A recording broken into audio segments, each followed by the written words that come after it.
Government exams కోసం తక్కువ ఖర్చులోనే maths, aptitude, reasoning వంటి కోర్సులు నేర్చుకోవడానికి ఇప్పుడే కాల్ చేయండి.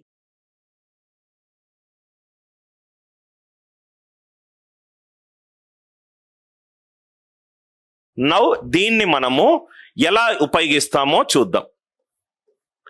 Application of LCM in time, speed and distance.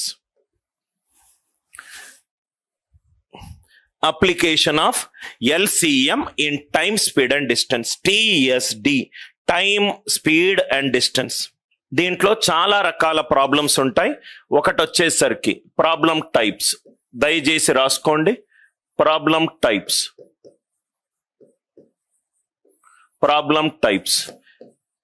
చాలా ఆల్మోస్ట్ ఒక 120 వెరైటీలు ఉన్నాయి. ఈ late and problems, late and early problems, time period based problems,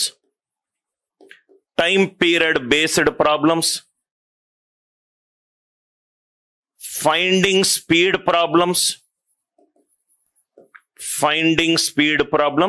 first క్లాస్లో డెమో క్లాస్లో finding speed problems, usage of algebra based problems,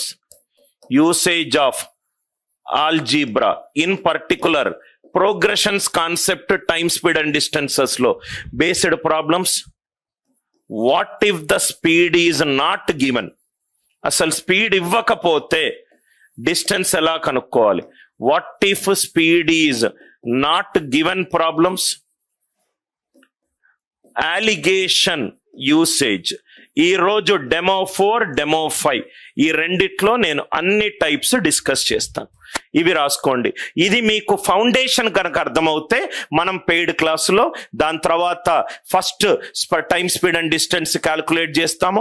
దాని తర్వాత ట్రైన్స్, దాని తర్వాత బోట్స్ అండ్ స్ట్రీమ్స్, దాని తర్వాత ఎస్కలేటర్స్, దాని తర్వాత లీనియర్ రేసెస్, దాని తర్వాత సర్క్యులర్ రేసెస్ అర్థమైపోయిన తర్వాత క్లాక్ బేస్డ్ ప్రాబ్లమ్స్, దాని తర్వాత యాక్సిడెంట్ రిలేటెడ్ ప్రాబ్లమ్స్, రైట్. దాని తర్వాత కొంచెం అడ్వాన్స్ లెవెల్ ప్రాబ్లమ్స్. ఇవన్నీ మనం పెయిడ్ క్లాస్ లో డిస్కస్ చేస్తాం. నేను టైం, స్పీడ్ అండ్ డిస్టెన్స్ ఎలా డిస్కస్ చేస్తానో చెప్పడానికి ఒక ప్రిమిటివ్ డెమో క్లాస్. దయచేసి ఇది స్క్రీన్ షాట్ తీసుకోండి sir. Late problems, late and early problems, time period based problems, finding speed based problems. ఇది మనము డెమో 4 లో చూద్దాము. ఇది మనము డెమో 5 లో చూద్దాం. చాలా జాగ్రత్తగా వినండి sir. Very interesting concept. It is going to be very interesting concept. అంటే ఒక చిన్న కాన్సెప్ట్ అర్థమవుతే మనం ఎంత ఈజీగా చేయొచ్చో చూద్దాం. ప్రాబ్లమ్స్ ఒక 2 ప్రాబ్లమ్స్ నేను సాల్వ్ చేస్తాను. ఇంకో 2 పెన్ను యూజ్ చేయకుండా మీరు సాల్వ్ చేయండి. ప్రాబ్లమ్స్ ఫస్ట్ ప్రాబ్లం చూడండి. ఆ సోది పెద్ద స్టోరీ రాస్తలేను నేను. అనిల్ నాయర్ 6 km/h స్పీడ్ తోటి 6 km/h స్పీడ్ తోటి ఇంటి నుంచి ఆఫీస్ కి బయలుదేరాడు. ఒక స్టోరీ ఉంటది, స్టోరీ రాయట్లేదు. 6 km/h స్పీడ్ తోటి ఆఫీస్ కి బయలుదేరాడు. ఆఫీస్ కి 20 నిమిషాలు లేట్ గా వచ్చాడు. ఈ స్పీడ్ తోటి బయలుదేరడం వల్ల ఆఫీస్ కి 20 నిమిషాలు లేటుగా వచ్చాడు. నెక్స్ట్ రోజు స్పీడ్ పెంచాడు. 9 km/h స్పీడ్ తోటి బయలుదేరితే ఆఫీస్ కి 10 నిమిషాలు తొందరగా వచ్చాడు. 10 minutes ఎర్లీగా వచ్చాడు. ఇంటి నుంచి ఆఫీస్ కి డిస్టెన్స్ ఎంత? ఫస్ట్ డిస్టెన్స్ కనుక్కుందాం. కొంచెం లెవెల్ పెంచిన తర్వాత యాక్చువల్ స్పీడ్ కనుక్కుందాం, యాక్చువల్ టైం పీరియడ్ కనుక్కుందాం. మళ్ళీ స్టోరీ చెప్తున్నాను. అనిల్ నాయర్ ఇంటి నుంచి బయలుదేరాడు. 6 km/h స్పీడ్ తోటి బయలుదేరాడు. ఆఫీస్ కి 20 నిమిషాలు లేట్గా వచ్చాడు. నెక్స్ట్ రోజు కొంచెం స్పీడ్ పెంచాడు. 9 km/h ఆఫీస్ కి 10 నిమిషాలు తొందరగా వచ్చాడు. ఇంటి నుంచి ఆఫీస్ కి మధ్య ఉన్న దూరం ఎంత? ఫస్ట్ క్వశ్చన్ ఆన్సర్ చెప్పకండి, చాలా జాగ్రత్తగా వినండి. మీకు ఆ ఫౌండేషన్ బిల్డ్ అవుతే చాలు. టైం, స్పీడ్ అండ్ డిస్టెన్స్ లెక్కలు సెకండ్స్ లో సాల్వ్ చేయొచ్చు. ఆ ఫౌండేషన్ మీకు బిల్డ్ చేయడమే ఈ ప్రాబ్లం ద్వారా చెప్తాను. ఫస్ట్ స్టోరీ అర్థం చేసుకుందాం. అనిల్ నాయర్ ఇంటి నుంచి బయలుదేరాడు. ఇల్లు హోమ్, ఇంటి నుంచి బయలుదేరాడు, ఒక స్పీడ్ తోటి బయలుదేరాడు, ఒక టైంలో ఆఫీస్కి చేరుకున్నాడు, ఇక్కడ నుంచి ఇక్కడికి వెళ్ళాడు. నెక్స్ట్ రోజు స్పీడ్ పెంచాడు, ఆఫీస్కి తొందరగా వచ్చాడు. ఇది నెక్స్ట్ రోజు. ప్రతిరోజు ఇంటి నుంచి ఆఫీస్కి బయలుదేరుతున్నాడు, ప్రతిరోజు ఇంటి నుంచి ఆఫీస్కి బయలుదేరుతున్నాడు. ఏంటి కాన్స్టెంట్? డిస్టెన్స్ అనేది కాన్స్టెంట్. ఇంటి నుంచి ఆఫీస్కి అదే రూట్లో ఒక రోజు స్పీడ్ పెంచుతున్నాడు, ఇంకో రోజు స్పీడ్ తగ్గిస్తున్నాడు. ప్రతిరోజు ఇంటి నుంచి ఆఫీస్కి వెళ్తున్నాడు. అంటే ఏంటి కాన్స్టెంట్? డిస్టెన్స్ అనేది కాన్స్టెంట్. డిస్టెన్స్ అనేది కాన్స్టెంట్. ఈ కాన్స్టెంట్ ని స్టార్ మార్క్ పెట్టుకోండి. టైం స్పీడ్ డిస్టెన్స్ లో ఏ లెక్క చూసినా ఐదర్ కాలం కాన్స్టెంట్ ఉంటది, వేగం కాన్స్టెంట్ ఉంటది, సమయం కాన్స్టెంట్ ఉంటది. ఏ లెక్క చూసినా స్పీడ్ కాన్స్టెంట్ ఉంటుంది, టైం కాన్స్టెంట్ ఉంటుంది, లేకుంటే డిస్టెన్స్ కాన్స్టెంట్ ఉంటుంది. Speed constant or time constant or distance constant. ఈ మూడిట్లో ఏదో ఒకటి కాన్స్టెంట్ ఉంటుంది. సార్ కాన్స్టెంట్ అంటే ఏంటి సార్? కాన్స్టెంట్ అంటే నీ బైక్ నంబర్ ఒక న్యూమరికల్ వాల్యూ, కాన్స్టెంట్ వాల్యూ. నీ రూల్ నంబర్ ఒక కాన్స్టెంట్ వాల్యూ, రైట్? కాన్స్టెంట్ అంటే ఒక ఫిక్స్డ్ వాల్యూ. ఏదో నోటికొచ్చిన ఏ నంబర్ వేసుకున్నా గానీ న్యూమరికల్ వాల్యూ అదొక ఫిక్స్డ్ వాల్యూ. న్యూమరికల్ వాల్యూ కాబట్టి అదొక fixed value, right? Distance is constant, constant is a fixed value. A value అన్నా ఫిక్స్ చేసుకొని నీకు ఆన్సర్ వస్తుంది.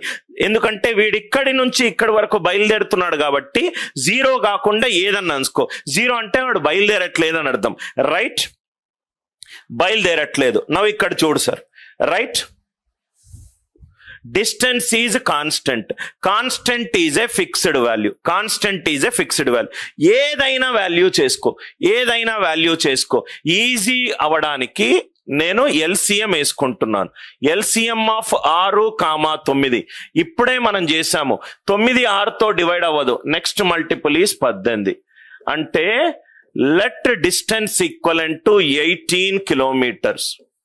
Let distance equivalent to 18 kilometres. ఏదైనా డిస్టెన్స్ వాల్యూ అనుకో. సార్ మీరు 18 అనుకున్నారు, నేను 36 అనుకుంటా, నా రూల్ నంబర్ అనుకుంటా. ఏదైనా అనుకో, ఆన్సర్ మారదు. డిస్టెన్స్ గనక 18 కిలోమీటర్లని నేను అనుకుంటే మొదటి రోజు 6 కిలోమీటర్ల పర్ అవర్ స్పీడ్ తోటి వెళ్తున్నాడు. అంటే గంటకి 6 కిలోమీటర్లు. 18 కిలోమీటర్లు వెళ్ళడానికి నాకు 3 గంటల టైం పడుతుంది. మళ్ళీ ఎక్స్ప్లెయిన్ చేస్తున్నాను. గంటకి 6 కిలోమీటర్లు. ఒక గంటకు నేను ట్రావెల్ చేసే డిస్టెన్స్ 6 కిలోమీటర్లు. 18 కిలోమీటర్లకు 3 గంటలు.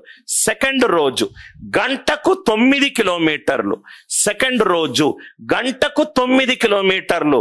18 కిలోమీటర్లు అంటే నేను ట్రావెల్ చేసే టైము 2 hours. మళ్ళీ ఎక్స్ప్లెయిన్ చేస్తున్నాను. డిస్టెన్స్ అనేది కాన్స్టెంట్. ఏదైనా వాల్యూ అనుకో. నేను ఎల్సిఎం అనుకున్నాను. ఎల్సిఎం ఆఫ్ 6, 9 ఎంత? 18. అంటే మొదటి రోజు నాకు పట్టే టైం 3 గంటలు. సెకండ్ రోజు నాకు పట్టే టైం 2 గంటలు. 3 గంటలు 2 గంటలు. దీని మధ్య డిఫరెన్స్ ఎంత? గంట. 18 కిలోమీటర్లు గనక నేను అనుకుంటే నాకు పట్టే గ్యాప్ ఎంత? గంట. గంట is 60 minutes. 1 hour it is 60 minutes. 10 నిమిషాలు 20 నిమిషాలు లేట్. 9కి ఆఫీస్ చేరాలనుకోండి, 9కి చేరాలనుకోండి, 20 నిమిషాలు లేట్. అంటే ఎన్నిటికి చేరుకున్నా? 9:20కి చేరుకున్నాను. 10 నిమిషాలు ఎర్లీ. అంటే ఎన్నిటికి చేరుకున్నాను? 8:50. లాజికల్ గా ఆలోచించండి. 9కి చేరుకునేవాడు 20 నిమిషాలు లేట్, 20 నిమిషాలు ముందు, 10 నిమిషాలు ఎర్లీ, 10 నిమిషాలు వెనకాల, 20 ముందు 10 వెనకాల, 20 ముందు 10 వెనకాల. తేడా ఎంత? 8:50కి 9:20కి తేడా ఎంత? ఇక్కడ 10 నిమిషాలు, ఇక్కడ 20 నిమిషాలు. తేడా ఎంత? 30 నిమిషాలు. 60 నిమిషాలకు 18 కిలోమీటర్లు అవుతే 30 నిమిషాలకు ఎంత? 60/2 30. 18/2 ఎంత? 9 కిలోమీటర్లు. 18/2 ఎంత? 9 కిలోమీటర్లు. ఐ హోప్ ద లాజిక్ అర్థమైంది అనుకుంటా. ఒకసారి నోటి లెక్కన చేస్తాను, అర్థమవుతే second problem third problem easy. Anil sir ఏమన్నాడు, డిస్టెన్స్ అనేది కాన్స్టెంట్ అన్నాడు. కాన్స్టెంట్ అంటే ఫిక్స్డ్ వాల్యూ. నేను ఏదో ఈ రెండిటి యొక్క ఎల్సిఎం వేసుకున్నాను. ఎల్సిఎం ఆఫ్ 6,9 అంటే 18. 18 కిలోమీటర్లు గనక ఇంటి నుంచి ఆఫీస్కి 18 కిలోమీటర్లు డిస్టెన్స్ ఉంటే నేను 6 కిలోమీటర్ల పర్ అవర్ స్పీడ్ తోటి బయలుదేరుతున్నాను. 6 కిలోమీటర్ పర్ అవర్ స్పీడ్ తోటి బయలుదేరుతున్నాను. గంటకు 6 కిలోమీటర్లు. 18 కిలోమీటర్లు వెళ్ళడానికి ఎన్ని గంటలు పడుతుంది? 3 గంటలు పడుతుంది. ఫస్ట్ రోజు 3 గంటలు, సెకండ్ రోజు ఎన్ని గంటలు? 2 గంటలు. 3 గంటలు 2 గంటలు, తేడా ఎంత? గంట. గంట అంటే 60 నిమిషాలు. 60 నిమిషాలు తేడాకి నాకు వచ్చిన డిస్టెన్స్ 18. కానీ క్వశ్చన్ లో 20 నిమిషాలు లేటు, 10 నిమిషాలు ఎర్లీ. 20 ముందు 10 తర్వాత, తేడా ఎంత? 30 నిమిషాలు. 60/2 30. 18/2 ఎంత? 9. ఆన్సర్ ఎంత? 9 కిలోమీటర్లు. అనిల్ సార్ ఇక్కడ మీరు ఎల్సిఎం వేసుకున్నారు, నేను ఈ రెండింటిని మల్టిప్లై చేస్తా సార్ అని మీరు అడగొచ్చు. మల్టిప్లై చేయండి, ఏం పెన్ను పెట్టొద్దు, మల్టిప్లై చేయండి. 6, 9ని మల్టిప్లై చేస్తే ఎంత? 54. 54 కిలోమీటర్లు డిస్టెన్స్ అని నేను అనుకుంటే ఫస్ట్ రోజు ఎన్ని గంటలు చెప్పండి సార్? గంటకు 6 కిలోమీటర్లు. 54 కిలోమీటర్లకు ఎన్ని గంటలు? 9 గంటలు. ఇక్కడ ఎన్ని గంటలు? 54 కిలోమీటర్లు టోటల్ డిస్టెన్స్. గంటకు 9 కిలోమీటర్లు. 54 ఎన్ని గంటలు? 6 గంటలు. 9 గంటలు 6 గంటలు. 9 hours 6 hours. తేడా ఎంత? 3 hours. 3 hours is 180 minutes. 180 నిమిషాల తేడాకు నాకు వచ్చింది 54 కిలోమీటర్లు. కానీ నాకు కావలసింది 30 నిమిషాల తేడా. 180 30 అవుతే 180/6 30. 54/6 9. డిస్టెన్స్ అనేది కాన్స్టెంట్. కాన్స్టెంట్ అనేది ఫిక్స్డ్ క్వాంటిటీ.